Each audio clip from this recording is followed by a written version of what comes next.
आपका स्वागत है आपके अपने YouTube चैनल महाअध्ययन में। वीडियो को लाइक करें और अगर अभी तक चैनल को सब्सक्राइब नहीं किया है तो जल्दी से कर दीजिए। आज हम करने जा रहे हैं हमारे 6th स्टैंडर्ड के लिए सोशल साइंस की वर्कशीट, जो कि हमारे अतीत यानी कि हमारे हिस्ट्री से है और साथ में वर्कशीट का नंबर है 23, डेट 18 दिसंबर यानी 18 दिसंबर।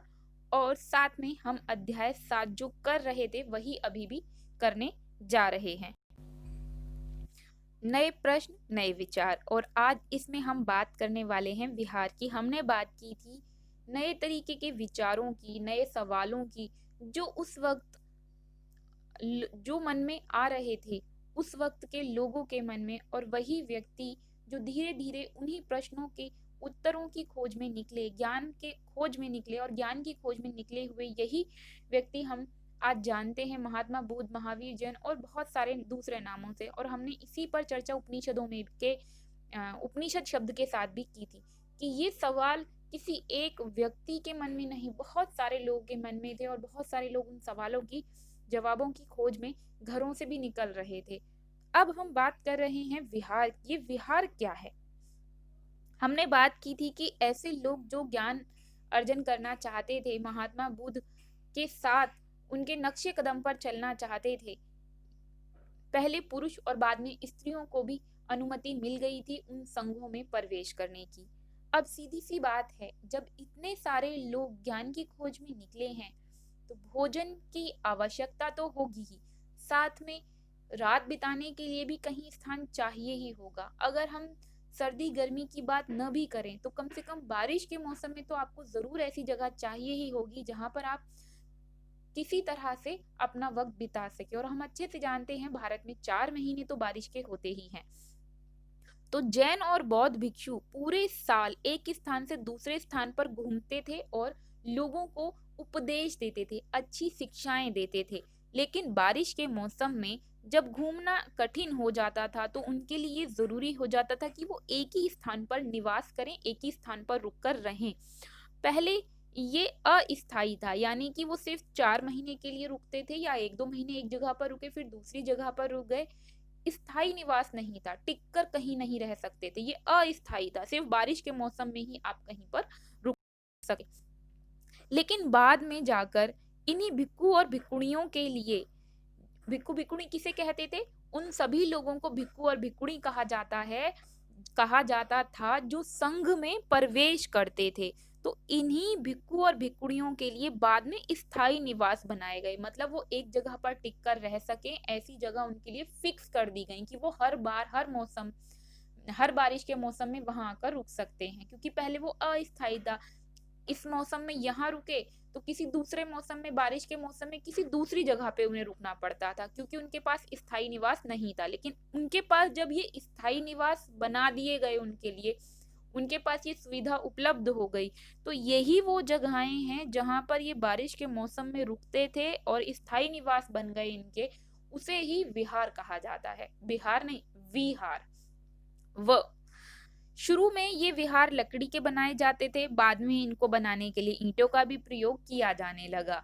और अगर हम पश्चिमी भारत की बात करें तो कुछ ऐसे विहार भी हैं जिन्हें पहाड़ियां खोदकर बनाया गया है, जैसे आप ये चित्र में देख सकते हैं। ये इसी का एक उदाहरण है। कार्ले गुफा, गुफा कहाँ बनाई जाती है? पहाड़ों में बनाई जाती है।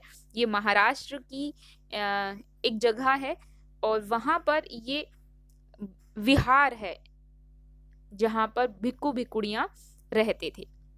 अब बढ़ते हैं आगे की तरफ, कुछ और जानकारियों को इकट्ठा करते हैं। ये विहार बनाने में बहुत धन भी लगता होगा, समय भी लगता होगा, तो कहाँ से आएगा ये धन? क्योंकि भिक्खु और भिक्खुड़ियां तो धन इकट्ठा करते ही नहीं थे, उन्हें धन इकट्ठा करने की अनुमति थी ही नहीं।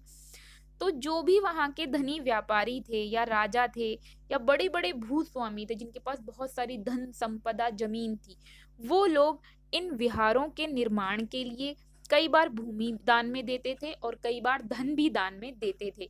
और जो भी आसपास के लोग होते थे उपदेश सुनने आते थे, कई बार वो स्वेच्छा से इनको बनाने के लिए श्रम दान भी देते थे, यानी मेहनत करने का काम करते थे, इन विहारों के निर्माण का काम करते थे। स्थानीय व्यक्ति जो भी आसपास के लोग होते थे वो भिक्खू भिक्खुड़ियों के लिए भोजन, वस्त्र, दवाइयाँ आदि लेकर जब आते थे तो ये भिक्खू भिक्खुड़ियाँ उन्हें बदले में शिक्षा देते थे। अब तक हम क्या पढ़ रहे थे कि जो भी कुछ भिक्खू भिक्खुड़ियों को चाहिए होता था, वो खुद जाकर भिक्षा माँग कर लेकर आते थे। अब हम ये भी पढ़ रहे हैं कि बाद में चलकर लोग खुद आकर उन्हें ये चीज़ें लाकर देने लगे। भिक्खू-भिक्खुड़ियाँ जाकर चीज़ें लेते थे, भिक्षा में चीज़ें लेते थे, भीख में चीज़ें लेते थे और बदले में उपदेश देते थे। लेकिन अब वो उपदेश अपने विहारों से ही देने लगे और लोग वहाँ पर आने लगे।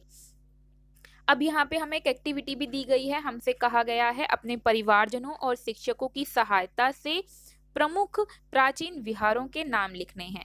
तो मैंने यहाँ पर आपके लिए 2 नाम लिखे हैं क्योंकि फ़िलहाल तो मैं ही आपकी शिक्षक हूँ और मेरी तरफ से ये नाम है नालंदा महाविहार और महाबोधि विहार। आप चाहें तो और भी नाम यहाँ पर लिख सकते हैं और आपको वो नाम खुद ढूँढने होंगे, लेकिन इतना उत्तर भी पर्याप्त होगा। अब बढ़ते हैं आगे की तरफ। देखिए आज हमने क्या सीखा। सबसे पहले हमसे पूछा गया है कि विहार क्या होते हैं? तो चलो भई जल्दी से विहार की परिभाषा लिख देते हैं। भिक्खु और भिक्खुनियों के लिए स्थायी निवास बनाए गए जिन्हें विहार कहा जाता था। फिर हमसे पूछा गया है विहारों का निर्माण कैसे होता था? तो स्थायी निवास बनाए गए जिन्हें विहार कहा जाता है। तो हमें इसका उत्तर लिखना है। शुरू में विहार लकड़ी के बनाए गए, बाद में इनके निर्माण में ईंटों का प्रयोग होने लगा। और पश्चिमी भारत की अगर हम बात करें तो कुछ विहार पहाड़ियों को खोदकर भी बनाए गए। तो इस उत्तर को हम यहाँ पर लिखेंगे कि विहारों का निर्माण कैसे होता था। और इसके बाद अगर हम तीसरे प्रश्न की बात करें, विहारों के निर्माण में कौन सहायता करते थे? तो विहारों के निर्माण में जो सहायता करते थे वो थे धनी व्यापारी, राजा और भूस्वामी। इसके साथ ही हमारी आज की वर्कशीट होती है पूरी। और मेरे प्यारे विद्यार्थियों, मैं उम्मीद करती हूँ कि महाअध्ययन की तरफ से मिलने वाली इस वर्कशीट से आपको आपका काम करने में मदद मिली होगी और साथ में आपको आपका पार्ट भी समझ में आ गया होगा। अगर आप चाहते हैं महाअध्ययन इसी तरह आपके लिए वीडियोस लाता रहे तो ज़रूरी है आपका चैनल चलता रहे और उसके लिए ज़रूरी हैं आपके लाइक्स, शेयर्स और लगातार चैनल पर सब्सक्राइबर्स का बढ़ना। तो फिलहाल फटाफट से वीडियो को लाइक कर दीजिए और हो सके तो फ्रेंड्स के साथ शेयर भी कीजिए। साथ में अगर अभी तक आपने अपने चैनल को सब्सक्राइब नहीं किया है तो कर दीजिए। आपकी वीडियो के ठीक नीचे रेड कलर से लिखा होगा सब्सक्राइब, क्लिक कर दीजिए, उसका कलर चेंज हो जाएगा और अब वहाँ लिखा होगा सब्सक्राइब्ड। फिर मिलते हैं ऐसे ही वीडियोस के साथ, तब तक के लिए स्वस्थ रहें, खुश रहें, नमस्कार और धन्यवाद।